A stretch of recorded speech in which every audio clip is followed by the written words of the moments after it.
আচ্ছা বলুন তো, একটা মাটির ঘর কত বছর পর্যন্ত টিকে থাকতে পারে আপনার ধারণা? 5 বছর, 10 বছর, 20 বছর?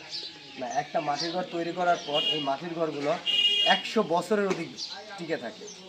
শুধু একটাই সমস্যা হয়, সেটা হলো হয়তো মাঝে মাঝে ইঁদুরে কাটে।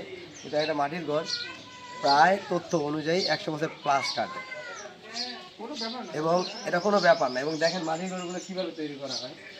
এই যে দেখেন, একটা স্ল্যাব আছে প্রায় 1 ফিট করে। এই 1 ফিট কী করবে, তারা প্রথম নিচে থেকে গাঁথনি দিবে। এই একটা ফিট দিচ্ছে, এরকম চারোদিকে দিয়ে আসবে। দিয়ে আসার পরে এটাকে প্রায় 3-4 দিন রাখবে এটা শুকানোর জন্য। 3-4 দিন শুকানোর পরে এর উপরে আবার 1 ফিটের মতন করে এরকম একটা স্ল্যাব দিবে। তো এইভাবে এই মাটির ঘরগুলো প্রতিটা স্ল্যাব দিয়ে আস্তে আস্তে তৈরি করতে প্রায় 3 থেকে 3.5 মাস বা 4 মাস সময় লাগে। আর এটার স্থায়িত্ব দেয় প্রায় 100 বছর। তো ভাষ্যমত অনুযায়ী হয়তো এই মাটির ঘরের ঐতিহ্যটা হারিয়ে যাচ্ছে এবং এর কারিগররাও হারিয়ে যাচ্ছে। এটা এখন বিলুপ্তির পথে। তো আমরা যে কথা বলছি, যে আপনি দেখেন এগুলো প্রচুর মজবুত, একমাত্র শুধু ইঁদুরে কাটা ছাড়া আর কোনো সমস্যা নাই। তাও এটা মাঝে মাঝে সংরক্ষণ করলে ইনশাল্লাহ এটা 100 বছর অধিক থাকে।